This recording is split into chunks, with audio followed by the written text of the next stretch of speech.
From the moment Lily was old enough to understand dreams, she carried one in her heart: to become a world-class chef.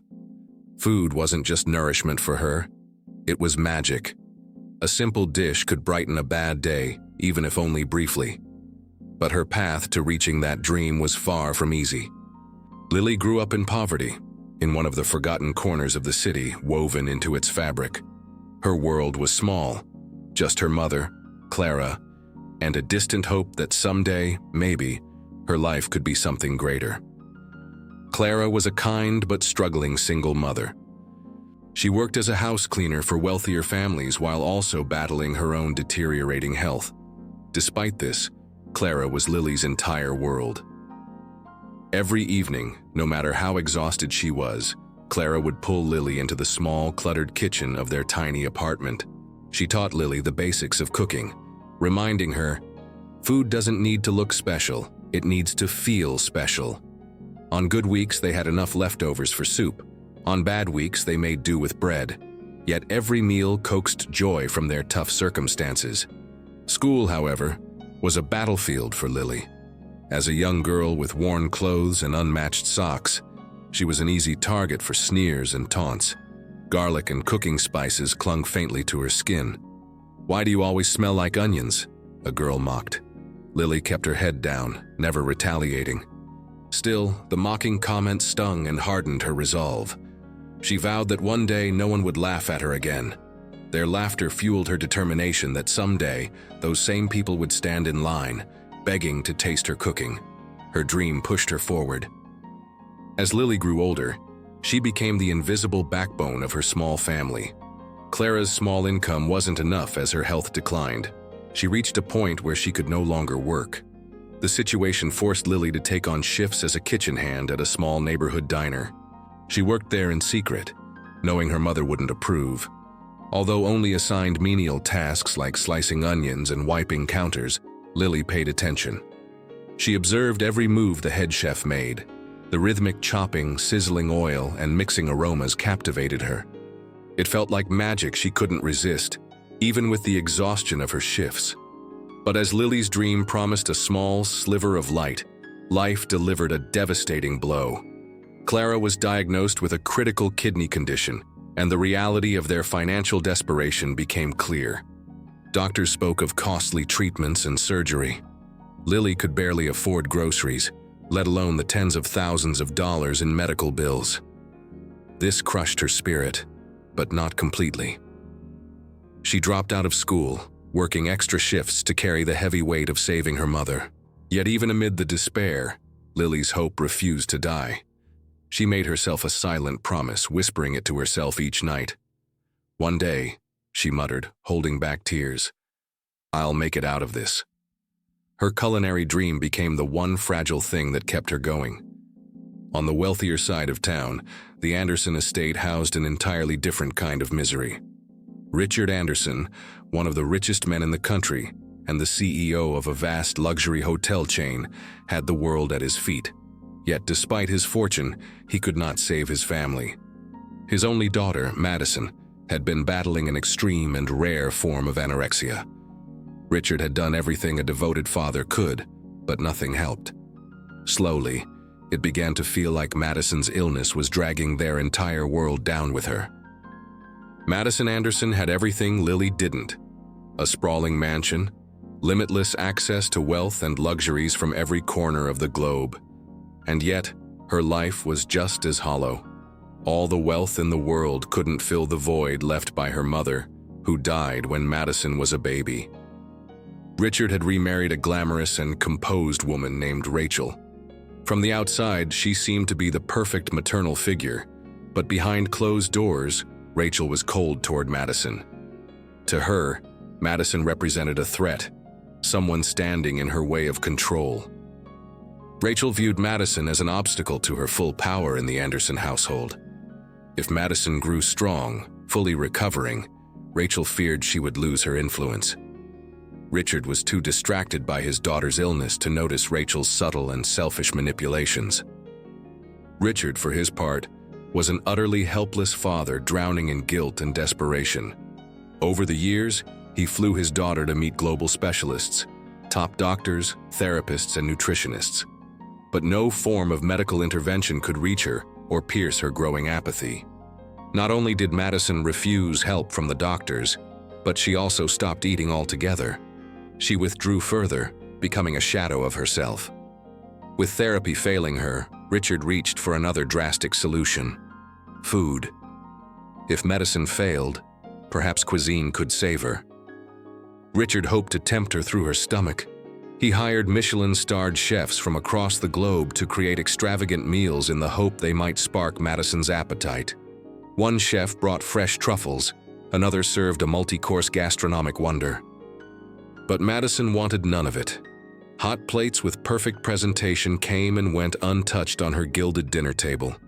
Richard's attempts proved futile, just as every plate of food did. "It's disgusting," Madison would say plainly, without even tasting the dishes. It wasn't long before the entire household became consumed with the fear of failure. Staff whispered about her condition behind closed doors.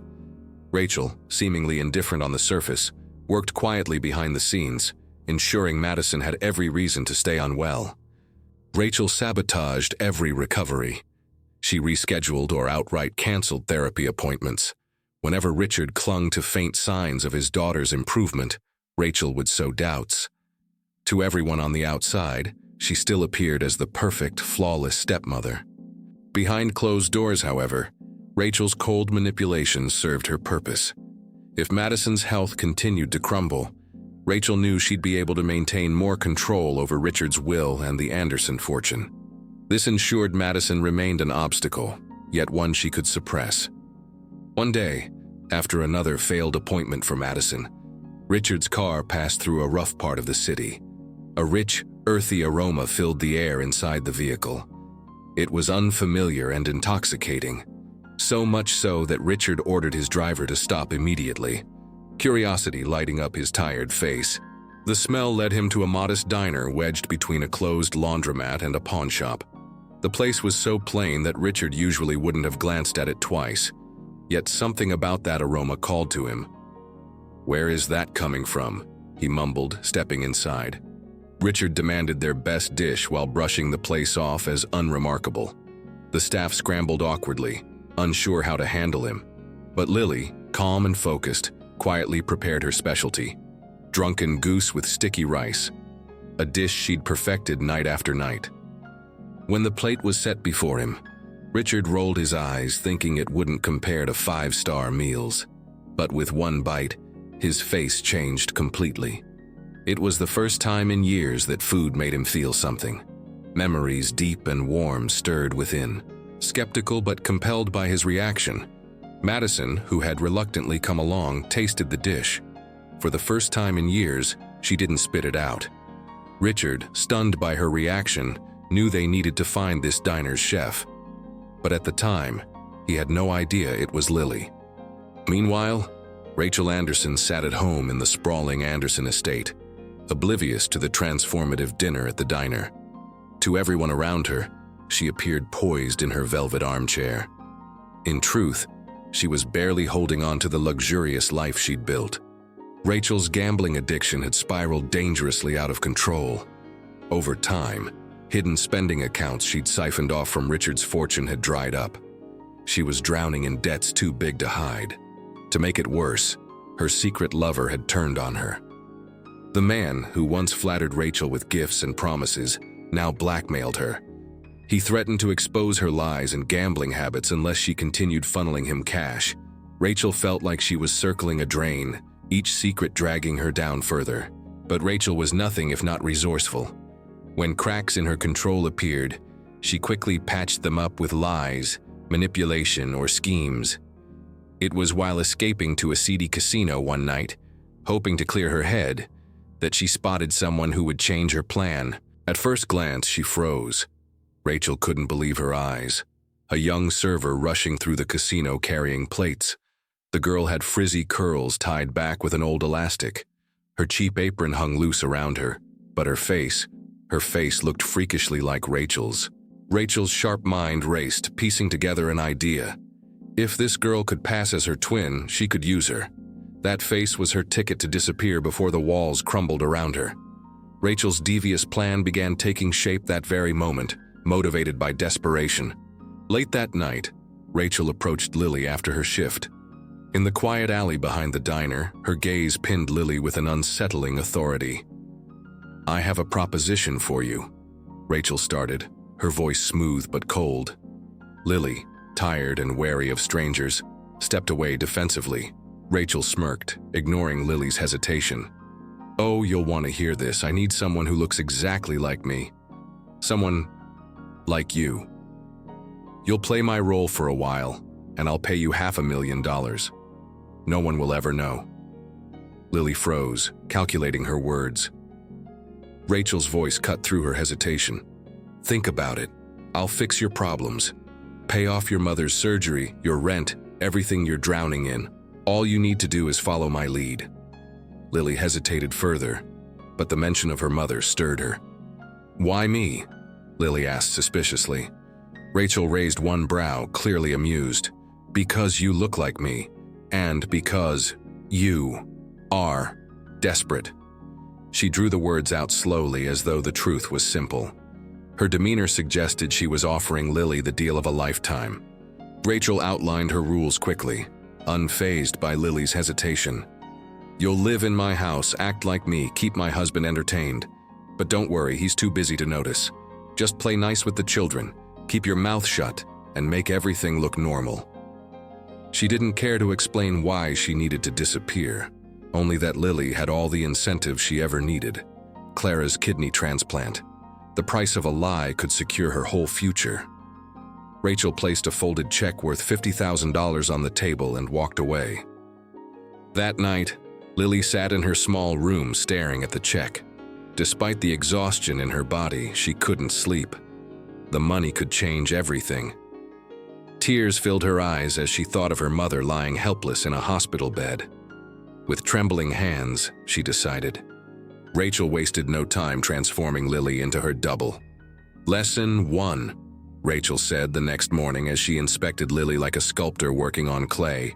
"Walk in like you're the richest person alive." With cold precision, Rachel began teaching Lily how to be her. The days that followed were grueling. Lily endured lessons in etiquette, elegance, and manipulation, until her legs ached from heels and her mind buzzed with forced small-talk phrases. Rachel stripped Lily of her identity piece by piece, molding her into her vision. Silky designer dresses replaced Lily's worn aprons. Her curls were chemically straightened, her posture adjusted, her accent refined.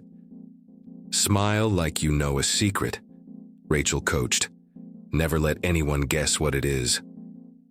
Lily's discomfort didn't go unnoticed, but neither did her focus. Her mother's condition weighed heavily on her, and it kept her silent. For Clara, Lily endured the discomfort of wearing Rachel's perfect life like a mask.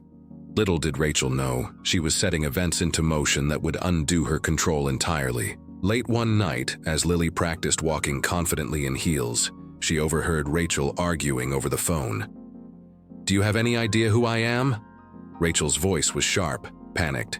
"You're not blackmailing me." Rachel's words lingered in Lily's mind like an unanswered question. Something was off.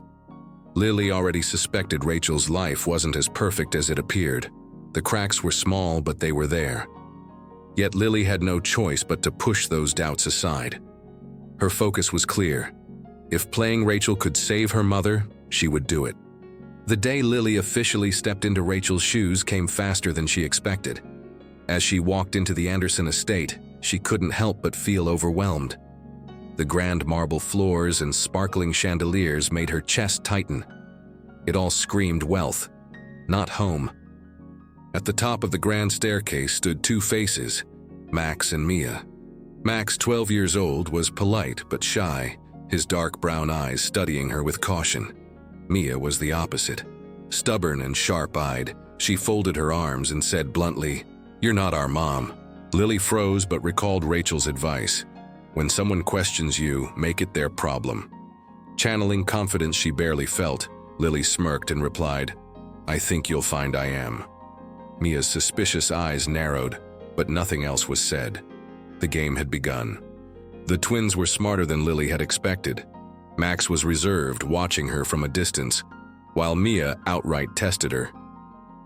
At first, the pranks were small: toothpaste in her coffee, hide-and-seek games designed to confuse her. The kids weren't ready to trust her. As the hours turned into days, Lily struggled to connect with them. Her acts as Rachel were convincing for the staff but faltered with the kids. She felt the weight of deception more heavily around them. These were children, not unsuspecting adults happy to be impressed. One night, exhausted from the stress, Lily decided to cook something for herself. The rich, comforting aroma of simple noodles drew Max into the kitchen. "What's that?" he asked shyly. Lily, realizing this might be her chance, handed him a small bowl hesitantly. Max took a cautious bite, his eyes widening with delight. "You made this?" he whispered. Before Lily could respond, Mia appeared in the doorway, arms crossed but curious. "I'm not hungry," she muttered. Yet she sat down anyway. After a moment, she tried a bite. For the first time, Mia cleared her plate. "It tastes like home," she said quietly before walking away. The next day, she mentioned the meal as though it had simply appeared. That tiny moment planted a seed. Slowly, Lily realized her food could be her way into their hearts. While Lily was winning over Max and Mia, Richard began noticing peculiar changes. At first, he dismissed them. Rachel had always been unpredictable, but something felt off. This Rachel laughed more, spoke with warmth, and even spent time with the twins, which Rachel never did. Richard became curious enough to investigate further.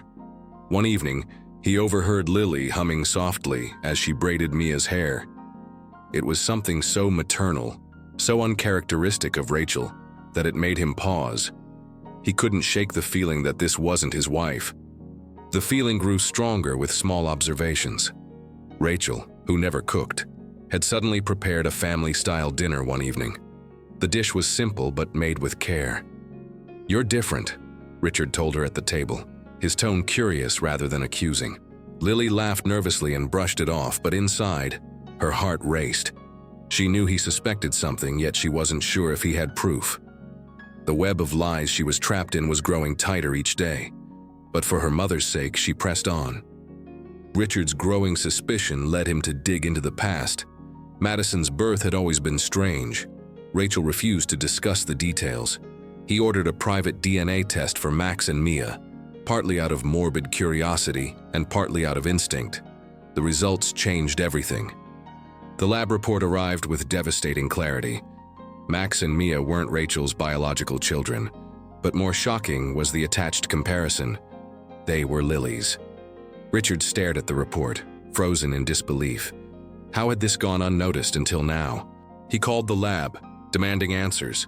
It became clear someone had tried to bribe the lab into hiding the truth. The name behind the attempt? Rachel Anderson. Everything fell into place. Richard now knew that this Rachel wasn't his wife, and that his real wife had betrayed him. While Richard pieced everything together, Rachel returned unexpectedly to the estate. Walking upstairs to check on Max and Mia, she saw Lily tucking them into bed. Fury ignited in her chest. Cornering Lily in the study, Rachel snarled, "You were supposed to step away quietly." Lily wasn't afraid anymore. She stood her ground, her voice steady and firm. "I am their mother," she said, her words heavy with determination. Rachel froze for a moment, thrown off by Lily's unwavering conviction. For once, she didn't have a biting comeback. The confrontation reached its breaking point when Richard entered, holding the DNA report tightly. "Explain this," he demanded, his voice calm but cold. His gaze didn't waver as Rachel floundered, trying to come up with an answer that could save her schemes. I can explain," she began, but Richard wasn't interested in excuses anymore. He turned to Lily instead, his stern expression softening as it met her guilty eyes. "You're their mother," he whispered, more to himself than to her. The weight of the truth hit them both. Rachel fled, but refused to give Lily the payment she needed to save Clara. With time running out and no other options, Lily entered the National Culinary Showdown. A televised competition with a $1 million prize. The thought terrified her, but it was her last hope to succeed. At the competition, she was surrounded by world-class chefs determined to win, all under the blinding spotlight of cameras. To make things worse, Rachel returned, determined to sabotage Lily. She hired a fake Chef Lily to steal her claim to fame and tarnish her reputation. Lily refused to let Rachel's lies distract her. In the final round, she prepared her signature noodle dish, the same one that had softened Mia's guarded heart. As the judges tasted it, their expressions shifted from doubt to awe. One even cried, This tastes like home." The crowd erupted into cheers as Lily was declared the winner. Cameras captured her tears, her quiet triumph, and her heart bursting with pride. The prize money wasn't just a victory, it saved her mother, cleared her debts, and gave her back her life. Rachel, meanwhile, was arrested for fraud, blackmail, and identity theft. Justice had caught up to her at last. As for Lily, she thrived. Clara's surgery was a success. The diner where everything began became the most sought-after restaurant in the state. Richard, now freed from Rachel's lies, supported Lily at every step. Max and Mia were officially adopted by Lily, becoming hers not just in blood, but in life. One night, under a canopy of stars, Richard confessed his feelings to her. "This wasn't the life I imagined," she sighed. He smiled, his hands holding hers. "Good," he replied simply. "It's better."